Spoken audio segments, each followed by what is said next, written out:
Repórter Favela, estamos aqui na Favela Junina. Então, guys, recebemos aí uma informação de que essas madeiras da fogueira são madeiras nativas aqui da nossa região. Não são madeiras de eucalipto e nem de pinos, que são as madeiras aí apropriadas para a fogueira, né?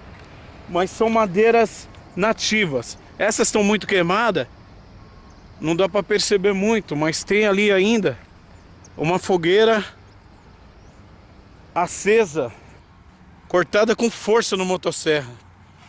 Dá um gás. Olha aí.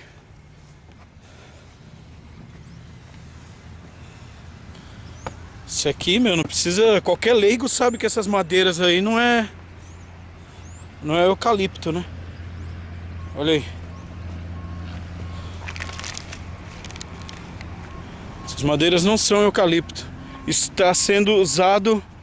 Essas madeiras aí são as que estão sendo usadas aí para a fogueira da Favela Junina aí, ó.